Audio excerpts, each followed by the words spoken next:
Welcome. Tonight we drift through velvet curtain parlors, where tearful whispers hang in the air like perfume and lace gloves tremble on trembling hands.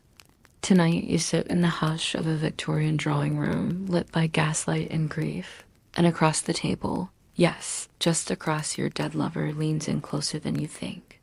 You've poured the tea, you've brushed your hair, but what you're really preparing for is a haunting. You're not supposed to believe this stuff. You, with your logical brain and late-night curiosity, scrolling through sleepy history videos in bed. But just for tonight, suspend disbelief. Because if you're going to summon ghosts, well, you probably won't survive it without a good blanket and an open mind. So before you get comfortable, take a moment to like the video and subscribe, but only if you genuinely enjoy what I do here. And tell me in the comments, where are you listening from and what time is it there right now? Now, dim the lights, maybe turn on a fan for that soft background hum, and let's ease into tonight's journey together. You don't know why you stop in front of the house. Maybe it's the gaslight flickering oddly in the rain, or the tiny sign beside the gate, Madame D _ Spirit Communication Specialist. You've heard of her, seen her name scrawled at the edge of a page in your late husband's notebook. The same notebook you weren't supposed to find.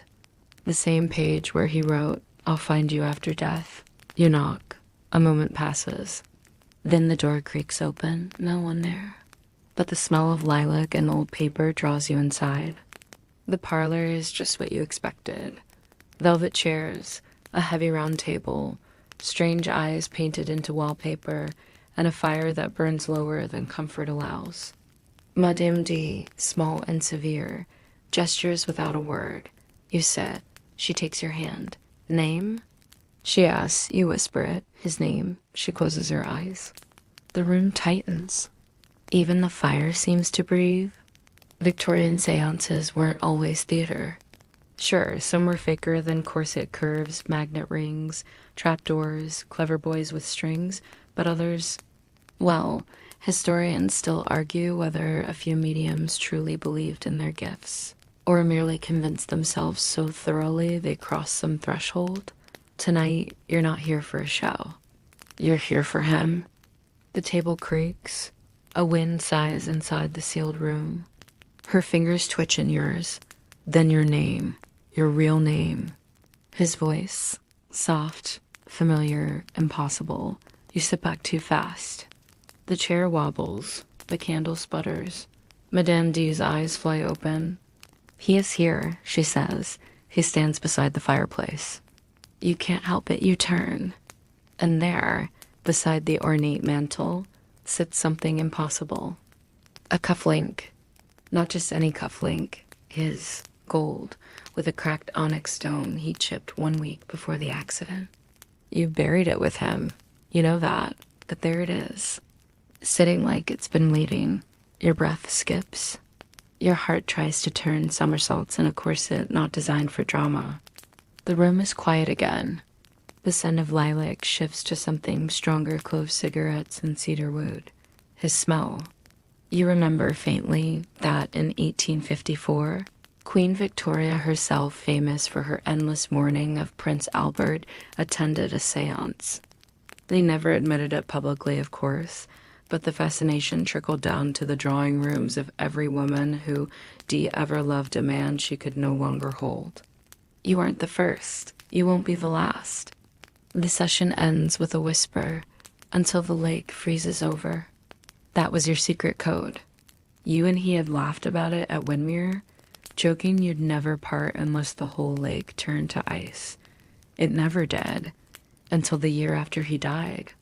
You walked past it in early January, solid, silent, and unnaturally still. No frost anywhere else, just that one patch of black water turned glass. Now, sitting in this parlor, the code seems less like a joke and more like a contract. Madame D gives you the cufflink without question. You cradle it like a relic. She warns you not to return tonight. You nod, but you will. Of course you will. Outside, the fog clings to your shoulders. The gaslights flicker again, shapes bending in them, maybe, Or maybe it's just the mist. You don't go home. Not yet. Instead, you wander to your old townhouse. The one you abandoned after his death because you swore you heard someone walking the stairs every night at 2:14 a.m. That was his coming home time always. Never a minute late. You go in. And of course you hear it. The clock ticks to 2:14. A footstep creaks. The air tightens. You close your eyes and hold out the cufflink. It's cold. But then, warmer. You don't open your eyes. Not yet. Not while he's still here. Just like that, it's begun. You return the next night. Of course you do. You tell yourself it's just to ask questions, practical ones. Maybe to catch Madame D slipping up. Maybe to figure out how she got the cufflink. But deep down, you already know the truth. You're not looking for answers. You're looking for him. The séance table is already set when you arrive. A lacy cloth with fringe like cobwebs. 12 chairs this time. 12 guests. You recognize none of them, but somehow no one feels like a stranger. Everyone's mourning someone. Everyone's here for a voice they shouldn't be able to hear. You take your place. Madame D doesn't speak at first. She simply reaches out her hands. One by one, the guests follow. Fingers touch. Palms sweat. A breathy quiet falls, broken only by the groan of old floorboards under the weight of grief. Then she begins. I call forth those who are loved, she says. Those who still linger. Those who promise to return. She nods once toward you. Your turn. You clear your throat and your voice cracks before the name comes out. His name. Just that. Then the room drops. Not literally, but it feels like the whole space just fell a foot downward, like the air's gotten thicker, more awake. One of the guests, an older woman in violet, gasps and grabs her own neck. I feel breath, she whispers, not mine. Suddenly, candles gutter out, one by one, then yours, and it's dark and silent. Until your name, again, clear, this time spoken from just over your shoulder. Not through Madame D, not echoed from the table. Direct, breathy, like someone leaning in to kiss your ear and saying it on the inhale. You freeze. So does everyone else. But no one breaks the circle. And then you feel it, the slightest pressure. A cold draft against your right cheek. A faint scent of rainwater and bay rum, his shaving soap. One of the other guests sobs softly. You hear whispers echoing around the table now, not all coherent. One is saying, I never meant to leave, over and over. Another is just humming a lullaby. It gets louder, then fainter, then gone, and then your chair lifts, not a lot, just an inch. But clearly, gently, and then it sets down again. You don't scream, but someone else does. Because across the table, a wine glass has shattered without being touched. And within its shards, in the lace, is a single white feather. No birds, no open windows. Just the feather. It wasn't uncommon during the height of Victorian spiritualism for séances to include small manifestations, objects moving, lights dimming, even scents filling a room. Skeptics chalked it up to trickery. Believers swore by it. The press was divided, and historians still argue whether figures like Florence Cook, who famously claimed to channel a spirit named Katie King, were performers or portals. You don't care which side is right anymore, because as the candles relight themselves, yes, really, all of them, you see something across the table. A man, transparent, slightly glowing, and smiling directly at you. He doesn't speak. Not out loud, but you feel it in your chest, a single word, soon, and then he's gone. The séance ends abruptly. Madame D sways and collapses back into her chair, breathing like she's run 5 miles. The guests quietly scatter as if they've just returned from battle, but you sit frozen. Not from fear, from certainty. You're not hallucinating, you're not imagining. You heard him. You felt him. And so, as the others fumble with umbrellas and shawls, you stay seated. You run your fingers gently along the fringe of the lace tablecloth. And there, right where your hand rests another object, a tiny scrap of paper. You unfold it slowly. It's your name in his handwriting. You'd know it anywhere. The loop on the G. The way he never quite remembered how to cross a T unless you reminded him. You run your thumb across it and feel the faintest indentation, as if the ink were pressed into the fabric of the paper, not just laid atop. Later, back in your room, you'll try to convince yourself it's a trick, that the séance was a kind of elaborate group therapy, that you saw what you wanted to see, felt what you needed to feel. But then you'll notice your cheek. You'll glance in the mirror, and you'll see it, a thumbprint, not yours. Just there.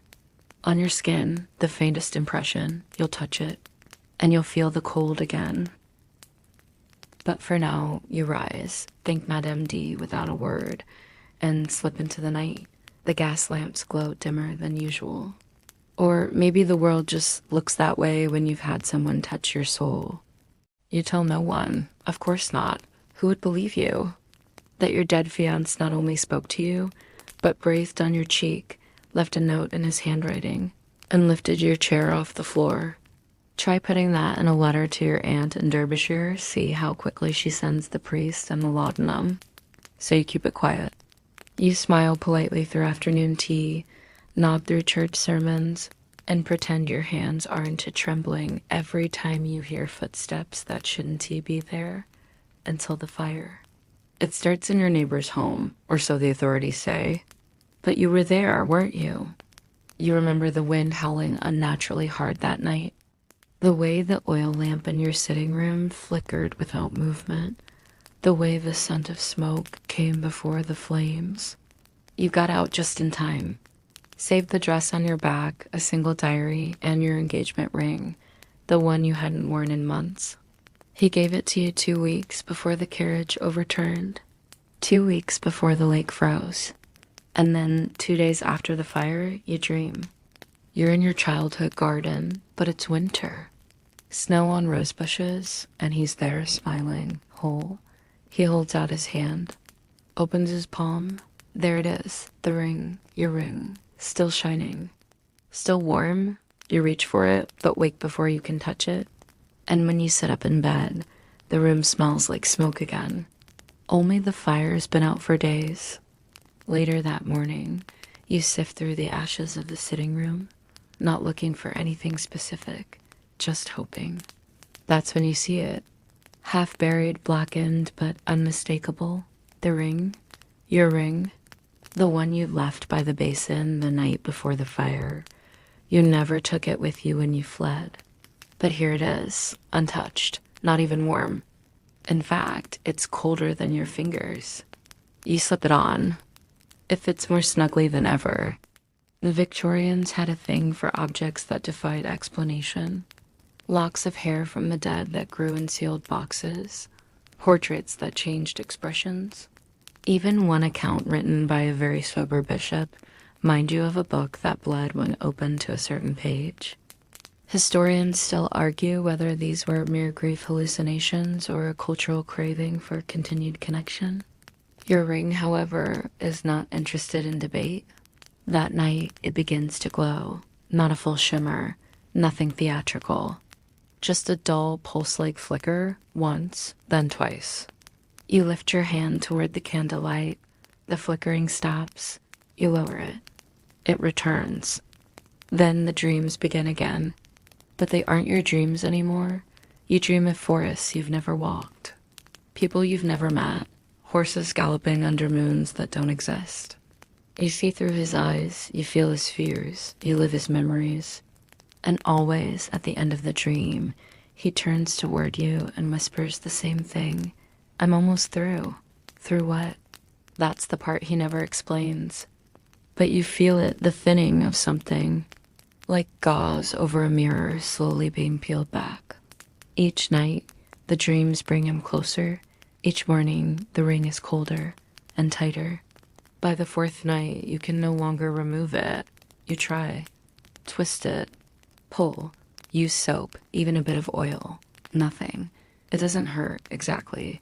It just holds, as if it's waiting. You do what any Victorian woman would do in a moment of complete spiritual collapse. You visit a clergyman. You ask him roundabout, of course, if the dead might communicate through objects. He scowls, mutters something about idolatry and spiritual delusions, quotes a passage from Corinthians. Then, just as you're leaving, he clears his throat. "Miss," he says softly, "if it's a promise that binds it, you might consider what promises were made. And whether they've been kept." He doesn't explain. He doesn't need to. You remember now. On that rainy Tuesday, just after he slipped the ring onto your finger, you both made a vow, not the usual flowery kind. Yours was quieter, stranger. "We keep this bond," you whispered to him, "even if the house burns down." His reply had made you laugh then. "Well," he said, "then I'll bring it back from the ashes." You thought he meant love. Apparently, he meant the ring. You spend the next days in a kind of floating dream. You eat sparingly. You stop visiting friends. You speak aloud to him sometimes when no one's around. You feel a shift inside the ring each time you do. A pressure, a tug. You don't know where this is headed, but it's no longer in your hands. On the 7th night, you fall asleep near the fireplace. No dreams this time, just silence. Until the scent comes again. Bay rum, rainwater, fire smoke. You wake, and there he is, standing by the hearth, as solid as any man. He doesn't speak. He just raises his left hand, his palm open, inside it. Your ring, but you're already wearing it. You look down, it's gone. You look back up, he's smiling, and then he fades. Just like that. The next morning, the ring is gone from your finger. No mark. No burn. No memory of taking it off. But a small pile of ash rests in the fireplace. Inside it, a tiny perfect rose made of gold. You never wore the ring again, but you never forgot what he promised, or what he returned to keep. It starts with knocks, not loud ones. Just soft, careful raps against your bedroom wall, always in the middle of the night. Always 3 in a row, then a pause, then 2. You don't move at first. You just lie there, hands curled to your chest, eyes wide in the dark. The wind outside doesn't match the rhythm. No tree branch could tap like that. It's too precise, too patient. 3 knocks, pause. 2 knocks, you're being asked something, a question, but you don't yet know how to answer. Victorians were nothing if not inventive with their grief. Mourning customs bordered on theatrical, black veils for a year, jet jewelry carved from fossilized wood. Widows often slept with their deceased husband's nightcap under the pillow, just in case he came back cold. And if you wanted to speak to him, tapping was the language of the dead. Knock once for yes, twice for no.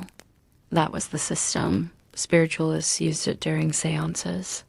Tables would shudder, knock, creak in response. The Fox sisters, the infamous mediums from Hydesville, claimed to first contact a ghost this way in 1848. Historians still argue whether the sounds were toe cracks or true spirits, but no one could explain the way the raps answered specific questions. Now it's happening to you, so one night you try it. You whisper his name. The air tenses. You ask, "Are you here?" 1 knock. Yes. "Are you safe?" 2 knocks. No. You swallow. "Do you need help?" 1 knock. Then silence. No wind. No creaking floor. Just that answer hanging in the dark. You sleep poorly, but you do sleep. And in the morning, you find a feather under your pillow. Not white, gray, faintly striped. You don't recognize it. You don't keep birds. You don't want to think about what that means, but you place it carefully in your drawer. You light a candle that night, just in case. By the next evening, the knocks resume. And this time, they come with rhythm, like Morse code. Like a kind of heartbeat, stuttering behind the walls. You press your hand to the plaster and feel the echo faint but real. You whisper again, "Can you see me?" One knock. Can you hear me? One. Are you with me now? Silence. And then 3 knocks. Fast. Urgent. Not yes. Not no. Just there.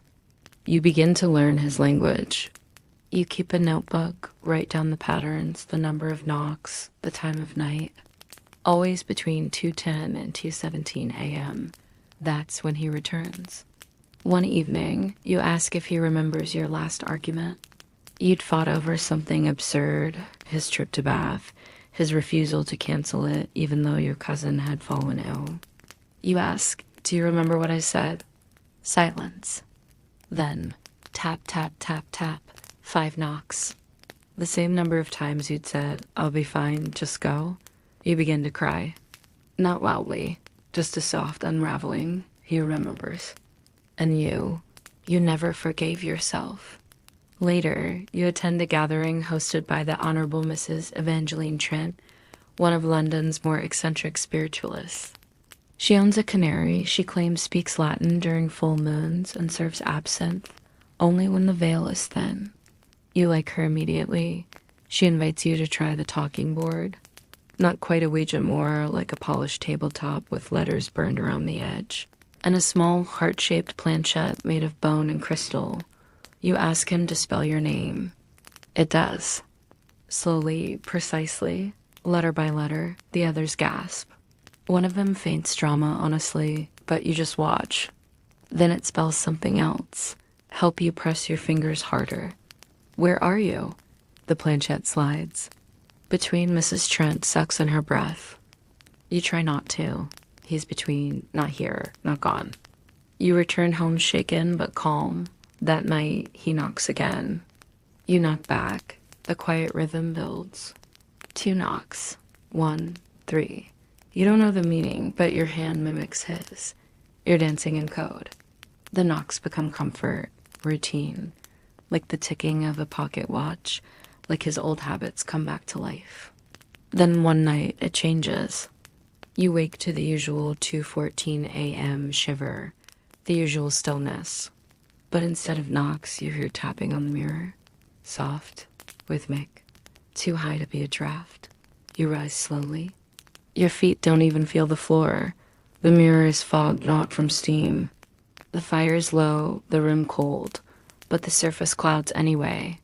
Then a word appears, backwards, of course. But you know it, W-I-T. Your breath catches. You press your fingertips to the glass. It's warm. You don't sleep that night. You sit by the fire. You wait. The next night, no knocks. Just the sound of your name barely audible, spoken like a secret. You whisper, I'm here. No reply, but you feel watched, not in fear, in longing. You begin to wonder, what does he want? To return? To rest? To pull you through? You're not sure anymore who's haunting whom. You don't remember placing the diary on the desk. But there it is, open to a page you don't recall writing. The ink is darker than your usual shade, the penmanship just slightly slanted from your own. Still, it's unmistakably his. You know it the way you know your mother's lullaby or the taste of childhood soup. Familiar, intimate, wrong.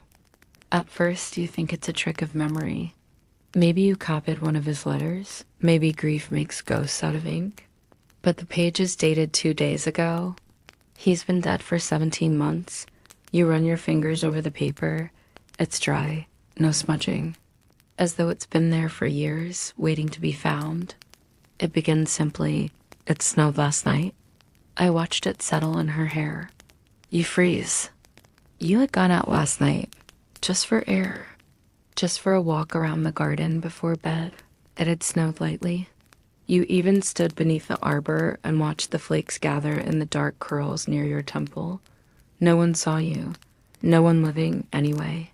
The diary entry goes on. She looks tired, still beautiful, still mine. I can't find the way back yet, but I see her more clearly. I touched the edge of her dream and she almost felt it. You don't remember dreaming, but you did wake up with a warm patch on your hand, like someone had held it. You didn't mention that to anyone. Victorian women were prolific diarists. It was one of the few safe places to store feelings society didn't want aired. The pages were filled with secret romances, personal griefs, unladylike opinions about religion and husbands. Some even claimed to record conversations with the dead. Historians still argue whether those entries were poetic inventions or confessions. You flip through your diary now, carefully. Your own entries are there, your loneliness, your confusion, your desperate yearning. But between them, new handwriting begins to appear. Sometimes just the line, "I heard you crying. That necklace never suited you. Don't forget the lantern on the east stair." Other times, full paragraphs describing memories you shared, places only the two of you knew, arguments you thought forgotten, and always, always a line about trying to pull through. He's reaching, you realize, not to haunt you, to return. You don't write back at first. You're afraid it might break the spell, or worse, confirm your madness. But on the 5th day, you pick up the pen. You write, "Where are you?" The answer appears by morning. "Still behind." 2 words, that's all. You don't know what behind means. Behind the veil, behind time, behind you. The next night, you write more. You tell him what you've worn, what you've eaten.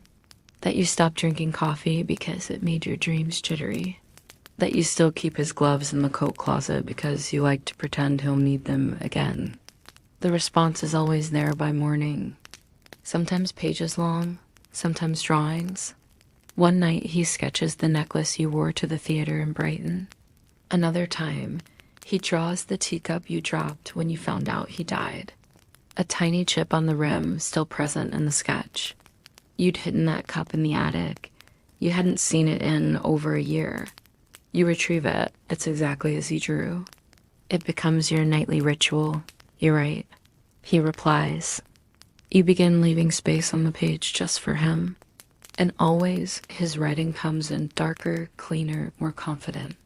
Like he's learning to push harder, like the wall is growing thinner. Then one morning, there's no writing. Just a pressed flower, a white violet, slightly crumpled, slightly damp. You never pick violets. You place it carefully between 2 sheets of tissue. You wait the next night, nothing. No words, no scent, no knock, just silence. You wait again. 3 nights, 5, still nothing. The silence becomes oppressive. You sit by the diary and whisper, "Please come back." Nothing. Until the 7th night. You fall asleep with the diary open on your chest. At 2:14 a.m. you wake. The diary is closed. Your room smells like smoke and bergamot. And the mirror has something new written across it. "You have to help me now." The words fade quickly. Too quickly. You scribble in the diary. How? No response. But something in you stirs. A sense that he's not fading, just trapped. Like a moth in amber. Close, but immobilized. You return to Madame D. This time, she doesn't welcome you with silence. She looks at you with something approaching pity. "You've gone further than most," she says. "But you must ask, do you want him back?" You hesitate, and she nods slowly. "Because if you do, he may not return as you remember. And if you follow, you may not return at all." You don't answer. You already know. It was never a question. You promised to wait. And now he is waiting too. You walk to the lake. It's nearly midnight, the fog rolling in like wool, unraveling across the hills. Every step you take feels heavier than the last, like your boots are dragging centuries behind them. The candle in your hand flickers nervously, offering just enough light to make the trees look like they're breathing.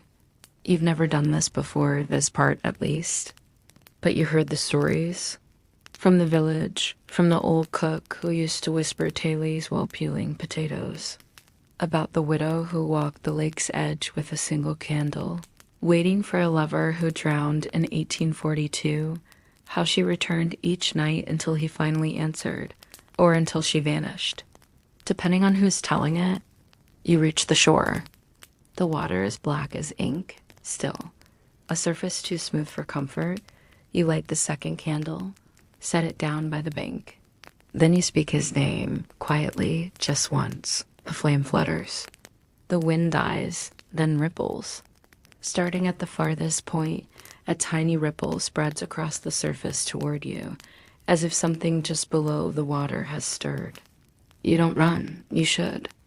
Any sensible person would be halfway to London by now. But you stay, because you feel it again, that pressure in the air. Like something behind you is almost breathing, or watching, or remembering. A flashback hits you hard, your last day by this lake with him, late autumn. The water had been glassy then too. He dipped his fingers in and said it felt like sleep. You'd laughed and thrown a leaf in just to break the silence. You hadn't known silence could follow you so far. Now you crouch beside the flame. You whisper again. And the wind rises suddenly, not violently, but intelligently.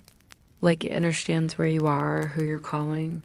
And then the smell, not water, not moss, bay rum, pipe smoke. His old leather gloves. It swirls around you like a coat being slipped over your shoulders. Your eyes well up. You look across the lake. And there, just for a moment, you see him, not glowing, not ghostly, standing at the far side, candle in hand, like he's been walking too. You don't scream. You can't. You just stand. He doesn't move. But the reflection on the water does. It walks toward you. Not on the water, no. In it. A form beneath the surface, distorting the candle's glow. You drop your candle. It doesn't go out. It floats. Victorians loved a good lakeside ghost story. From the Lady of Shalott to the Drowned Bride of Windermere, the lake was always a portal between love and loss, heaven and haunting. Some claimed lakes were spiritual mirrors, places where emotion lingered longer than it should. Historians still argue whether recurring lakeside apparitions were local myths or deeply coded trauma. You, however, aren't interested in symbols. You're watching him, still across the lake, still unmoving. But his reflection comes closer, and then a voice. Not from the water, from behind you. Soft, threadbare, real. You came. You turn. He's there, wet, shivering, alive. No, not quite, but there. You reach for him. Your hand doesn't pass through. It warms. He exhales. His breath makes your candle flicker. I'm still not through, he says, voice like wind over reeds. But this is the farthest I've come. You want to ask how? How did he find his way back? He answers before you can speak. You made a path. You remember now the dreams, the diary, the mirror, the knocks. Each act of attention was a rope he climbed. Am I doing right? You ask, voice cracked. He nods, barely, but I can't stay. The moment shatters. Of course he can't. Not yet. Maybe not ever. But you take his hand and feel it, skin, bone, cold, but there. You kiss his knuckles once. He shudders. The candle by your feet flares upward, then gutters, gone. He starts to fade. You grip harder. I'll wait, you say. He meets your eyes. Then I'll keep coming. You don't cry. Not until after. Because when he disappears, the water calms instantly. Like nothing happened. The trees are quiet again. And on the ground beside you, where he'd stood, his footprint, pressed deep into the frozen mud. You touch it. It's still warm. You walk home barefoot that night, not from madness, but because you need to feel every inch of earth between you and the lake. You don't open the drawer often, but tonight something calls you to it. It's the bottom right one, the one that's always stuck halfway. You keep odds and ends there. Old dried ink, scraps of ribbon, a dried lavender sachet from years ago. Nothing important, except now it's full. You didn't put anything new in. You know that. Yet when you finally muscle the drawer open with a grunt and a sharp crack of wood, there they are, roses, fresh, pressed flat and perfect, dozens of them. Crimson, ivory, pink-edged, every bloom he ever gave you in life. From every birthday, every apology, every morning you didn't feel like getting out of bed. They're here. You touch one gently. It's not paper, not fake. Still soft, still fragrant. You stagger back.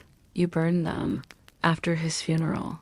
Toss them all into the fire with his letters, swearing you'd forget. Swearing he wouldn't come back to haunt you in petals and perfume. Apparently, he disagreed. Victorian women often kept pressed flowers in their journals, Bibles, and lockets. Mourning jewelry even enclosed tiny withered blooms sealed behind glass. Some believe that flowers carried emotional imprint snapshots of a moment in time, preserved forever. Historians still argue whether this was sentimentality or an early form of spiritual recording. You sit by the desk. The room smells like summer now. You pick up one rose, delicately wrapped in silk thread, and beneath it, your handwriting. Only you never wrote this. We're rebuilding time from the inside out. What does it mean? The thread isn't common string. It's red, fine, strong, tied in a looping figure 8 like infinity. You know that knot. He used to tie your bonnet ribbon that way as a joke. You rifle through the rest of the drawer. More roses, some pressed inside blank parchment. Some with faint drawings sketched behind them, portraits of you. Or someone who was you once. One image shows you with your head tilted back, eyes closed, a faint halo drawn in gold ink above your temple. You never posed for that, but it's dated. April 4th, 1873, the date of the fire. You sit back, pulse thudding. He's cataloging you, recording you in objects, images, flowers. Not just reaching toward you, but trying to remember you, anchor you to this world, or himself to yours. You glance at the clock, 2:13 a.m. You hold your breath, then knocking. But not on the wall, on the window. You live 3 stories up. You don't move at first. Then, candle in hand, you creep toward the glass. Nothing.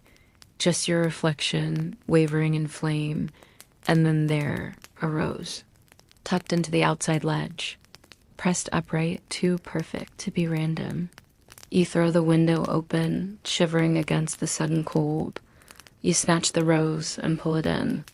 There's a tag tied to the stem, a single word, nearer. The ink is wet. You spin around. Your heart pounds so loud you think the neighbors might hear it through the bricks. You go to the fireplace, light another candle. You set the rose down in the drawer beside the others. The flame flutters again hard. You look toward the mirror. It's fogging up on its own. No one breathed on it. But as you watch, more writing appears. Not words this time. A drawing. Your bedroom window. From outside. As if he's showing you what he saw. From where he stood. It's impossible, but it's happening. Later, you'll try to show someone. You'll drag your skeptical cousin upstairs, point dramatically at the drawer. The roses will be gone. The mirror will be clear. Of course, that's how this works. But for now, it's all still here. The scent, the thread, the portrait, the impossible time stamp. You sit at your desk again, open your diary. You write, "If I am your anchor, come find me before spring. Before I forget how your voice felt, before I forget myself." No answer appears immediately. But your window closes on its own, slowly, softly, like a goodnight kiss. You stop using clocks. It isn't a conscious decision. You just drift from time. Pocket watches tick too loud. The grandfather clock groans at odd hours. Even the small travel clock on your nightstand starts running backward for 3 nights in a row. You give up. Instead, you measure the days by what appears. Roses, of course, still come, but now so do letters. The first is tucked under your pillow. You nearly miss it, nearly crush it, in fact, as you roll over in sleep. But something wakes you, a whisper maybe, and you sit up. There it is, folded paper, ivory, thick, crisp. Ink the color of dusk, it reads. I'm closer now. Not quite the same shape, but closer. You don't need to answer. I already hear you. You press it to your chest. You don't cry, but your chest aches with that curious weight grief brings when it's finally been acknowledged. When it becomes something like hope, you begin finding more, slipped into your coat pocket, inside your teacup before the kettle boils, one inside a pair of gloves you haven't worn since last March. Each letter is different, none repeat, but each shares that same tone, gentle, slightly detached, as if written underwater. He talks about odd things, the stillness behind noise, dreams that cross-hatch the edges, tasting light like honey. You understand none of it, but you understand him. He's shifting, drifting towards something new or old. Sometimes he speaks in memories. Remember the cat we fed in Dover? It's still following me. Your cough that night, it's here too. I tried to send you warmth. Did you feel it? You had coughed. You had felt warm suddenly, almost feverish, then soothed. Victorians were fascinated by the idea of the spirit letter. Many mediums claim to channel messages from the dead via automatic writing, pen in hand, eyes closed, guided by an unseen hand. But what you're experiencing isn't that. These aren't your hands, these are his. His script, his turns of phrase, his favorite quotation from Shelley. The desire of the moth for the star. He'd scribbled that in your birthday card once. Now it's here again, on a folded note found beneath your wash basin. The strange thing is, your room isn't locked. The windows are shut tight. There are no signs of entry, and yet the letters come. Always just before you need them. One night you break the pattern. You write back. Just once. You place the letter in the garden, beneath the rosebush he planted. You write, I still wear the ribbon you gave me. Not around my neck, but somewhere close. The next morning, a single glove appears on your windowsill. His glove. You'd buried it with him, or thought you had. You lift it gently, still soft. Still smells faintly of cedar and tobacco. You bring it to your cheek. For a second, it feels warm. That night, the wind changes. No longer harsh, it whispers, not in words, in rhythm. And for the first time in weeks, he writes to you in your diary, not in a letter. Just 3 words. You answered me. Something clicks into place. This is no longer one-sided. You're in it now. Completely. Every small act you take, writing, remembering, placing a letter beneath a rose, is a signal. A flare sent across impossible space. You wonder briefly if the reason he's come so far is because you've done the same. You begin to keep a second diary. Not for yourself, for him. You leave it open every night. The first entry is simple. Today I remembered your laugh. It made my coffee taste sweeter. By morning, a reply. I tried to laugh again. The air here doesn't allow it, but I remembered how. You write more. Even when it hurts, I forgot what your hands look like. And he answers, that's all right. I remember yours. You almost can't breathe when you read that one. Later, you ask questions, simple ones. Is there sun where you are? Do you sleep? Is there anything like music? His answers are cryptic, often poetic. The light bends here. We dream differently. There is something like music, but it hums through the bones. You realize that the more he writes, the less he sounds human. Not in a frightening way, but in a way that feels transformed. As though he's becoming more of a memory than a man.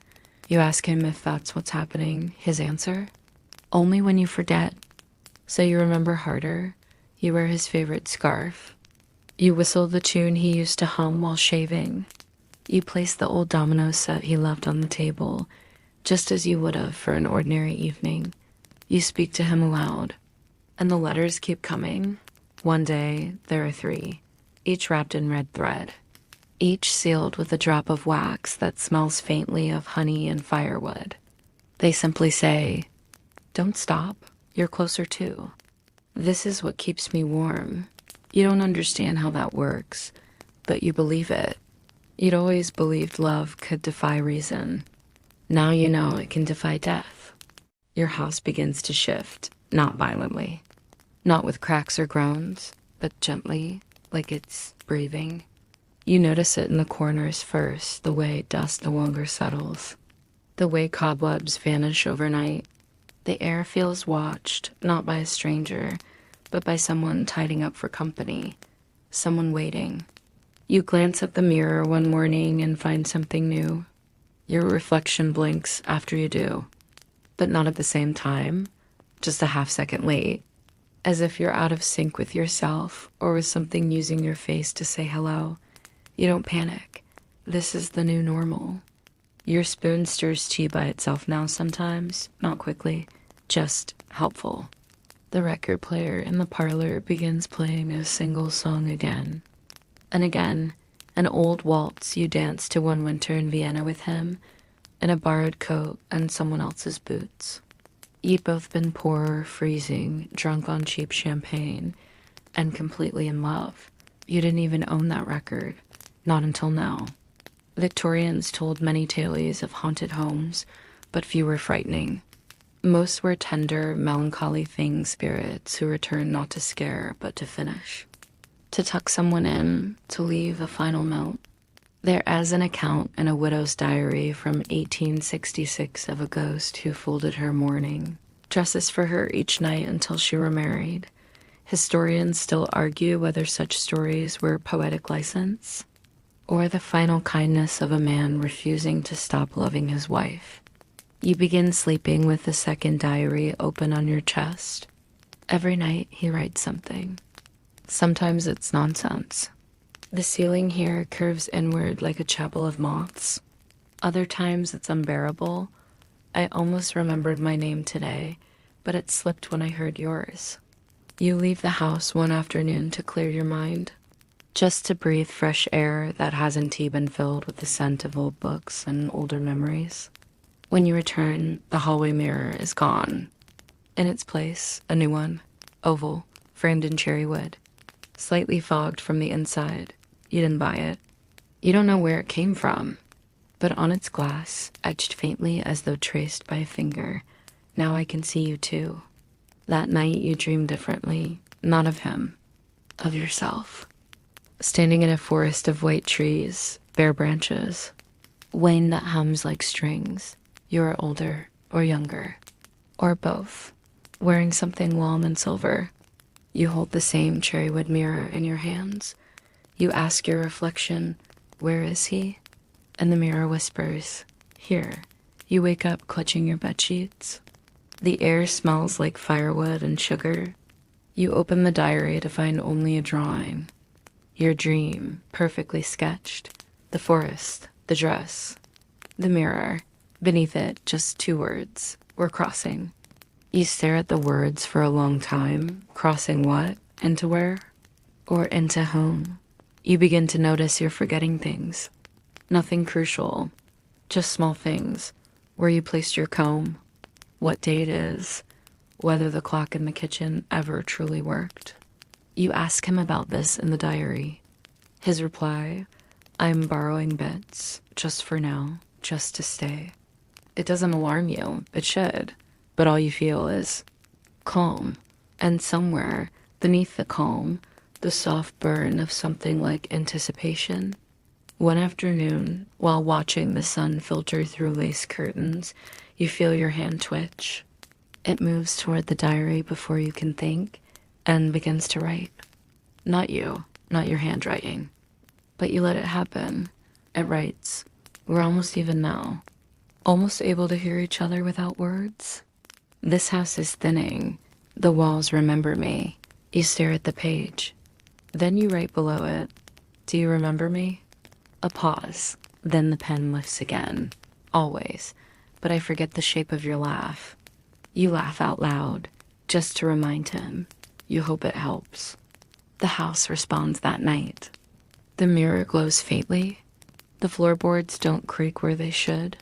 The hall door swings gently open when you whisper his name. You feel like you're not just waiting anymore. You're walking with him, toward him. It's no longer about grief or memory or unfinished love. It's about location. He's finding you. You're finding him. and the space in between grows thinner by the hour.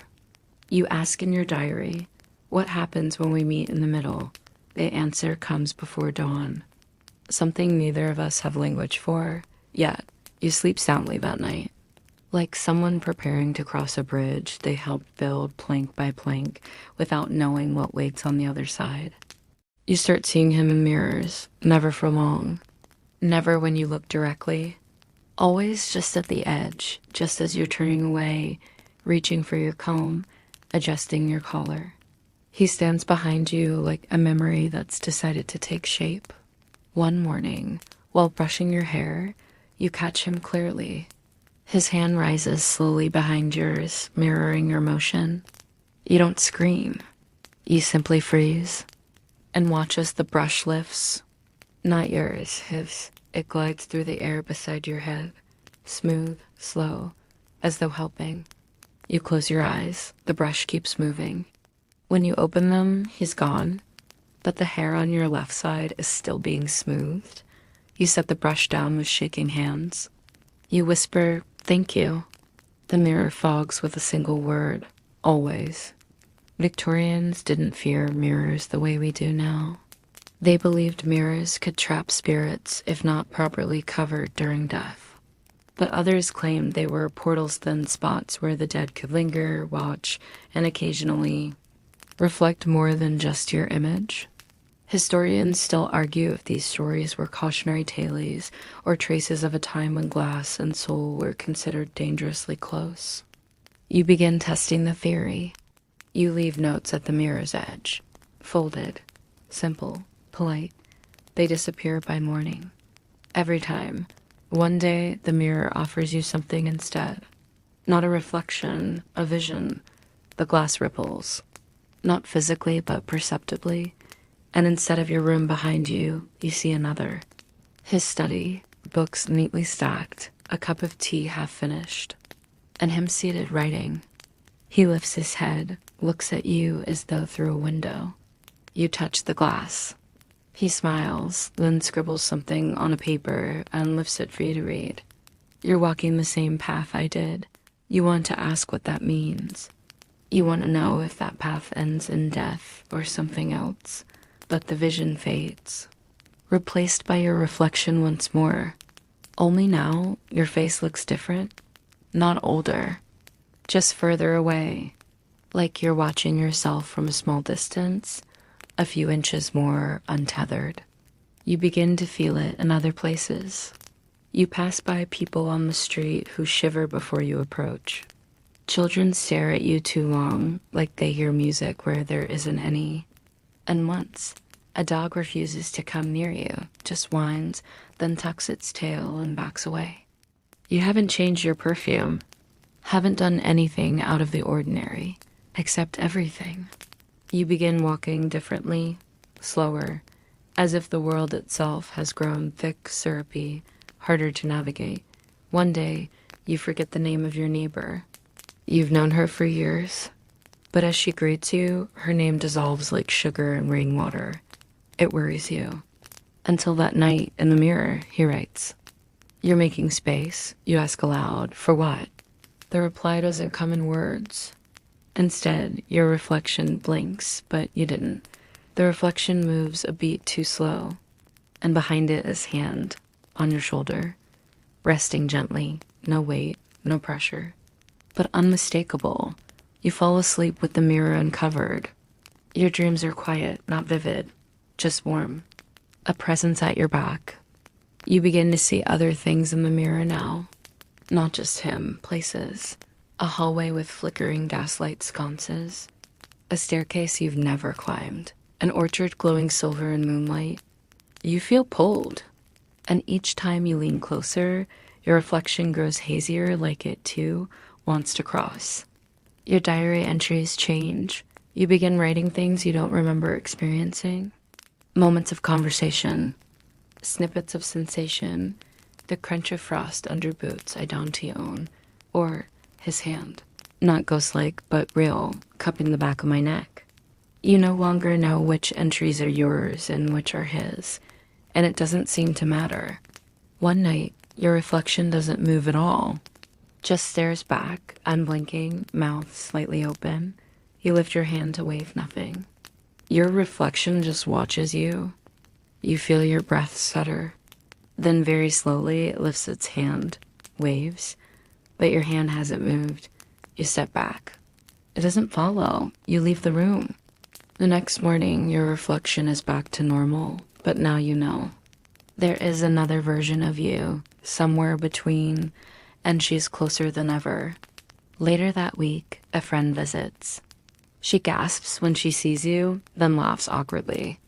Sorry, I thought there was someone standing behind you when you opened the door. Just for a second, you force a smile. You're used to this now, used to being doubled, used to being between. Your reflection in the hallway mirror gives you a knowing look. Not eerie, not sinister, just familiar. Like someone who's been waiting to be let in. There's a photograph now. You don't remember taking it. But one afternoon, while organizing a drawer of old correspondence, you find it tucked inside an envelope with no return address. The envelope smells faintly of burnt sugar and lavender. That same impossible scent that clings to your dreams. You open it with a strangely steady hand. Inside, a sepia-toned image. You sitting at your writing desk, head tilted thoughtfully, candlelight illuminating your cheek. Behind you, him. Clear as day, no blur, no shimmer. Just his face, soft and steady, watching you with a gaze so tender it turns your bones to paper. You feel like you might throw up, or weep, or both. Victorians, ever obsessed with documenting the invisible, took spirit photographs very seriously. A whole industry thrived around images of grieving widows with a faint image of a late husband behind them. Of course, skeptics said it was double exposure. Historians still argue whether the most famous examples were hoaxes or evidence of something science hadn't quite caught up to. You hold this one now. And you know, no camera captured this because you don't own one. You sit down at your desk. Look around, exactly like the photo. You even tilt your head. Try to recreate it, and then you feel it, not a touch. Not warmth, but a shift in the air behind your left shoulder. Like someone exhaled behind you, not ghostly, just close. You whisper, "Are you here now?" Your mirror fogs instantly. Yes. You don't ask how the photograph came to be. You know better now than to ask how.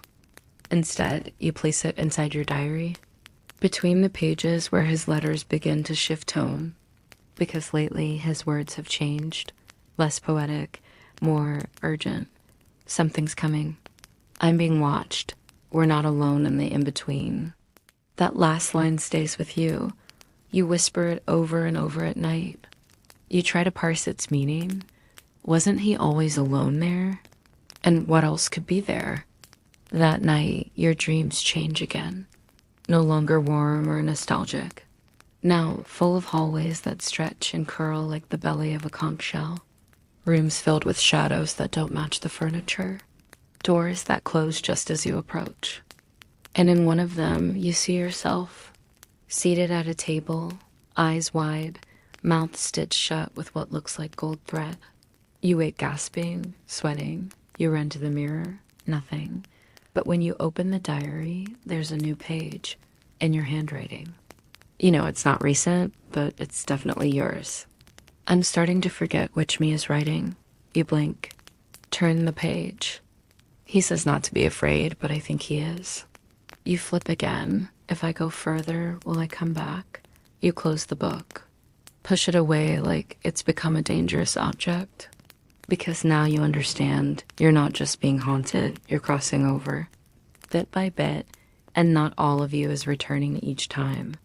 You hear your name called from the kitchen, but no one's there. You hear a laugh that doesn't belong to either of you. You see candlelight where no candle has been lit. He warned you. He said something's coming. You light every lamp in the house.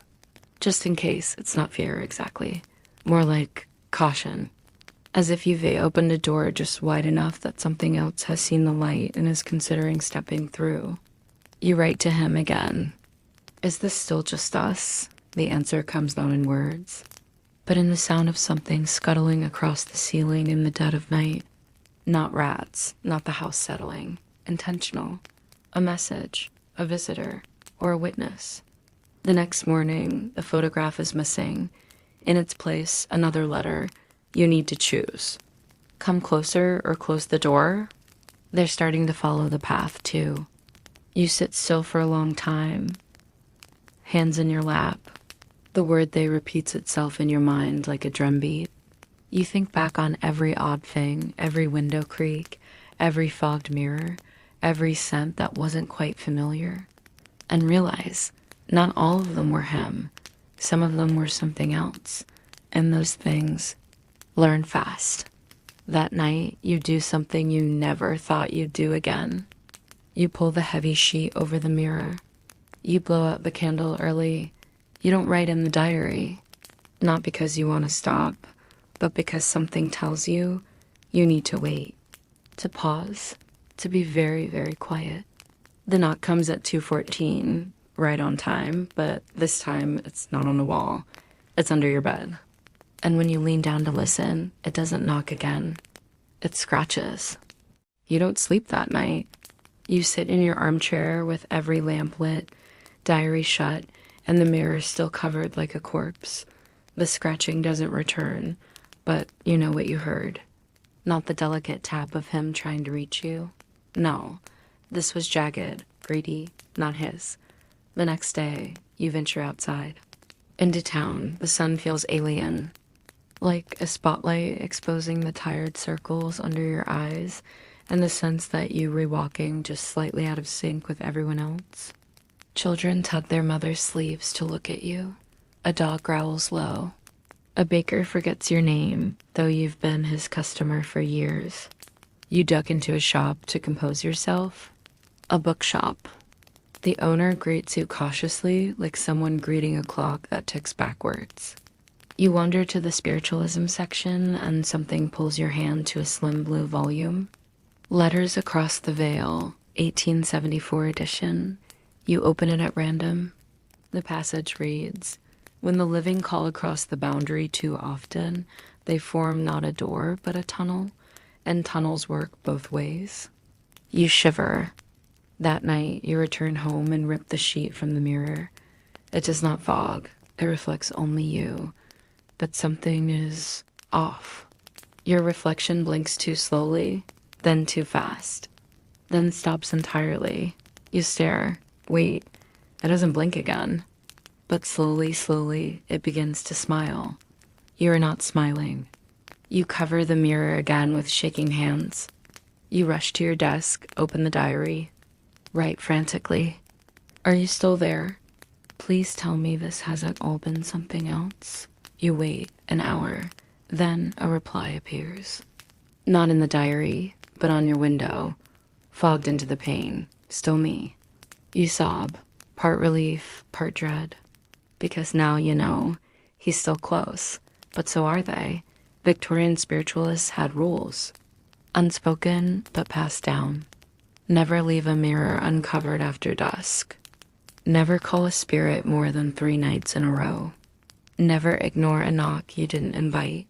Historians still argue whether these were cautionary tales or a desperate attempt to manage the consequences of unchecked longing. You remember that one letter? You're walking the same path I did. It wasn't poetic. It was literal. He once tried to bring someone back. He never told you. But now you see the signs, the books, the mirror. The way his letters became more desperate in his final days. He opened something. Now you're walking in his footsteps. And you're not alone on the path. That night, the air feels heavier. You press your ear to the floorboard, something no sane person would do, and you hear breathing, not yours, not his. Wet, irregular breathing. You leap back. The next morning, the diary has another entry. Don't listen when it speaks. It knows what you miss. It will use my voice. You slam the diary shut, but you know you won't stop. You can't, even at the risk. Because you love him more than you fear whatever else might be coming through. You take every precaution. Salt along the windowsill, iron nails above the doorframe, a circle of dried rosemary around the mirror. Your house now smells like protection and desperation, and still he comes softer now, less distinct. But when he writes, he says, "I'm further because you're closer." "I'm almost here," you ask, "but what else is with you?" He doesn't answer, but that night you dream again. Not the warm dreams. These are cold, metallic, choked in fog. You find yourself in a long corridor. At the far end, a door pulsing with light. But before you can reach it, something lurches from a shadowed corner. Not him. Too tall, too thin. Its head jerks at wrong angles. Its breath hisses like boiling water. And its voice, oh God, its voice, darling. It is his voice, twisted, warped, used like a puppet string. You scream. You wake. The window is cracked from the inside. You begin keeping vigil again, candlelit, eyes open. But now you speak less. You wait, and he comes, more faintly, but truly. One night, the mirror fogs again.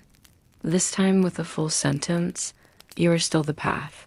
You whisper, but to what? Your answer? Silence. But the silence feels like him, and not the other. You take that as a blessing. And in the morning, pressed inside your diary, a lily.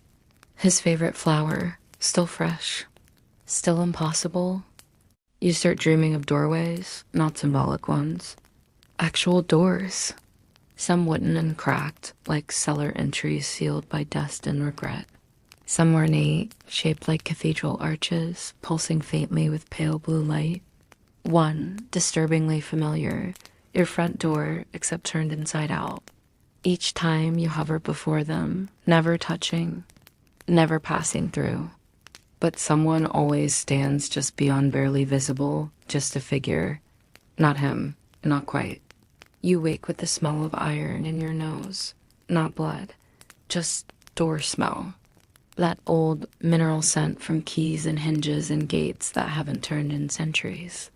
You begin noticing small things around your home rearranged. Not threatening, just wrong. A teaspoon resting on a windowsill. Your bedroom clock face down in a potted plant. Your diary balanced open on the edge of the bathtub. Each time you ask yourself, was this him? And each time, a strange tug behind your navel suggests, no. You light a candle and speak aloud, quietly. Is it still you? The mirror fogs slowly, painfully slow. The writing stutters like it's being pushed back from the other side. Finally, 2 words appear. Not always. You extinguish the candle. Victorians believed homes could develop spiritual congestion. Too many séances, too many visitations, and the veil between realms could tear. They even invented rituals to air out a haunted space-burnt sage, bell ringing, or reading aloud from psalms. Historians still argue whether these were spiritual techniques or early psychology dressed in lace and Latin. You don't perform a ritual. You ask. You leave a note on the window pane, written in steam. Can we still find each other if I close the door? In the morning, it's answered. If you close it, I'll knock. It's the most hem thing you've ever read. Warm, wry, hopeful. You smile through your tears. But later, that same day, a package arrives. You didn't order anything. It has no return label. Inside, a mirror, small, handheld, the kind a lady might use to fix her curls. But it's already fogged, without touch. When you wipe it clean, no words appear. Just your face, except behind your face. Something peeks around your shoulder, a dark shape, no eyes, just a grin, too wide. You drop the mirror. It doesn't break. It lands face up. You cover it with a dish towel and place it in a drawer you no longer open. That night, he visits again, and your dream. Stronger than before. His hands feel real, solid. His scent surrounds you, but his eyes are tired. Not empty, just strained. Like he's pushing against a tide. You whisper, "You're fading." He nods. "I'm not alone in here anymore." Your heart thuds. He holds you by the shoulders. I can't stay unless you anchor me. How? He opens his mouth. No words, just wind. You wake up screaming into the pillow. You scribble in the diary as if your pen could reach him faster. What do I do? Tell me how to anchor you. No reply. But the next morning, an old photograph appears under your pillow. You and him, alive, young, laughing. It had been lost for years. You don't question how it returned. You understand. You clutch it hard and whisper, I remember you. That night, the scratching returns. Worse now, in the walls, and the mirror frame, and the floorboards and ceiling. Not consistent, hungry. You sit in your bed, clutching the photo, whispering his name like a prayer.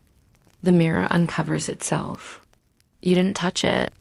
It simply slides free of the sheet. You stir. Your reflection stares back, then slowly, with effort, lifts a hand that is not yours. You watch in horror as it touches the glass and something else's hand overlaps it. Long, too many knuckles. Then writing appears in reverse behind the glass, clawed rather than scrawled. You open OT. Your breath catches. And behind the glass, his face appears, pressed against the surface. Eyes wild, mouth mouthing something, but no sound. He's trying to speak. You understand it only because you know him so well. 4 words, do not let it. But you already did, didn't you? The scratching has stopped. But only because whatever was scratching is inside now. You turn the mirror to the wall. You burn sage. You place the photograph beneath your pillow again. But you know it isn't enough. The door isn't just open. It's inviting. You don't sleep. You watch the mirror. And for a long time, it watches back. You stop turning your back to mirrors. They're all draped now, every reflective surface in the house, the kettle, the polished stair rail, the brass bedpost, even your teacup for a while, until you realized how absurd that was. But still, you hold the cup at an angle now, just in case, because that other you, the one in the mirror, she hasn't smiled in days, not since it arrived. She only stares now, passive, as if waiting for her cue. You asked for love beyond the grave, and you got it. But nothing crosses over clean.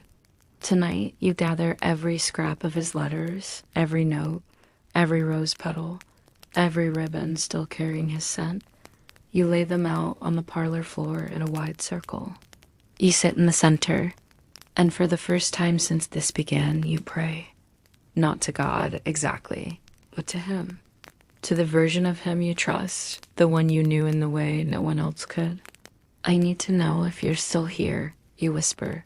A candle flickers. And then the window fogs. You almost cry at the familiar sound. One word appears, yes, another, soon. Then leave. You freeze. No, you whisper, not without you, but the message grows. The fog thickens. Words crowd together like a desperate breath against glass. It wears me like a mask. It's not me. Don't trust my voice anymore. You sit very still. Candlelight stutters against the walls. And then a new voice speaks, from inside your own head. You know it instantly. Not him, the other. The one that came through with him, or followed, or waited for the door to open. It's quiet, persuasive, rich with his cadence, but too smooth. Too practiced. You can have him back, you know. Whole, warm, yours again. All you have to do is let go. You grip the photo under your pillow. You remember his real voice. The cracks in it, the warmth, the hesitations. This voice doesn't stumble. This voice sells. You speak aloud. No, the room shifts. Every candle flares tall, then gutters. The air turns thick, molasses-like. The fog on the mirror goes black. Not blank, black. As though something is pressing on the other side. Pressing hard, and in the center of the darkness a handprint. Too wide. Too thin, too wrong. You want to run. But instead, you walk to the mirror slowly. You place your own hand over the print. and whisper, "You're not him." The darkness shatters like ice breaking. The mirror clears, and there he is, real, faint, pale with effort. He mouths one word, "Burn." You don't wait. You race to the hearth. You grab the circle of letters, the notes, the tokens, the threads, your diary, everything that held the connection. You light the match. One by one, you feed them to the flames. It feels like losing him all over again, but as the fire rises, so does something else, a scream. Not in your ears, in your bones. The house groans. The mirror splinters, not breaks, but spiderwebs. Like the glass itself is gasping, and then silence. Just the sound of burning paper, the soft crumple of pages folding into ash. You collapse into the chair. You don't cry. Not yet. You sleep, right there, and in your sleep he visits one final time. Not as a voice, not as a shadow, but as himself, whole, unburdened. He sits beside you on a bench in a dream that feels older than your memories. He takes your hand. "I'm sorry," he says. "I didn't know what else to do." You nod. You understand. Some love stories stretch too far, and in the stretching something else slips in. "I'm okay now," he says. And for the first time, he looks free, lighter, not fading, just not stuck. You press your head to his shoulder. Stay there for what feels like hours. He kisses your forehead and says, "You left me into peace." You wake with the sun on your face. Your mirror shattered but still standing shows only your reflection. Tired, worn, but whole. You breathe. The air is normal. The photo is gone. So is the diary. But in your hand, a pressed lily. Still warm, still fragrant. Still impossible. You smile and say aloud to the quiet house, "I love you too." You live differently now, not cautiously, just gently, as though you've stepped off a train that never truly stopped, and your feet are still learning the rhythm of solid ground. Your mornings are quieter, no mirror check, no window fog, no diary to inspect, because the drawer where you kept it has sealed itself shut. Swollen with time or something else. You tried to pry it open once. The handle snapped clean off. You took it as a sign. The lily in your garden bloom out of season now. You don't tell anyone. What would you say? That they open only when the sky turns a certain shade of dust gray? That their scent sometimes follows you indoors even when the windows are closed?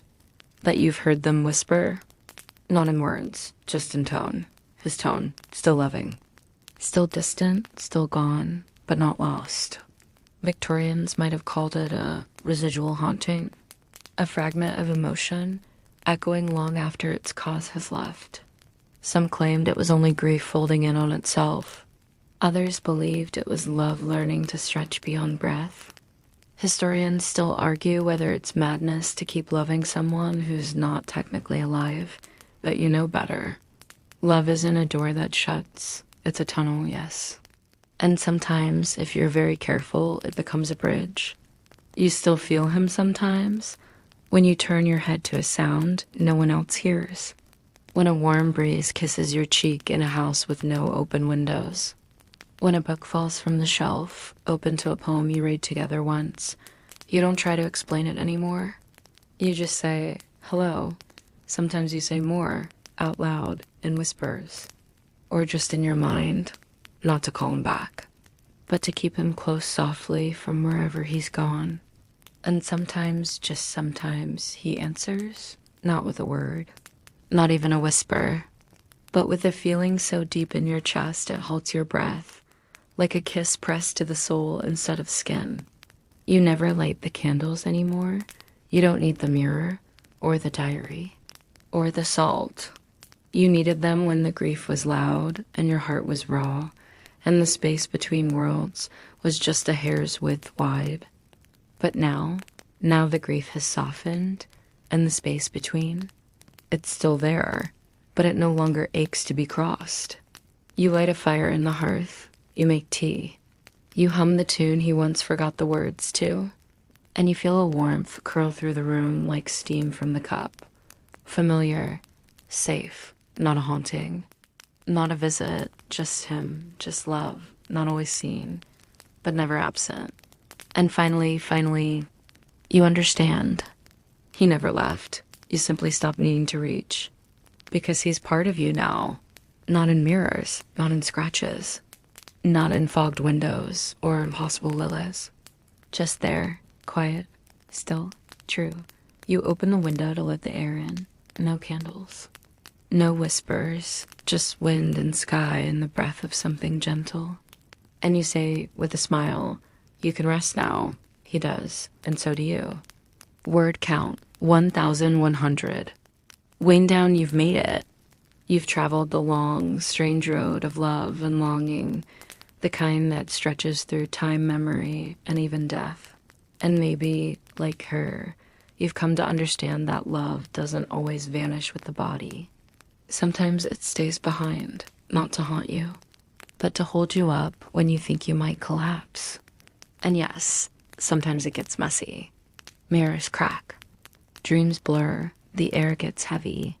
But if you've been listening closely tonight through all the whispers, fogged windows, and forgotten doorways, you've probably felt it too.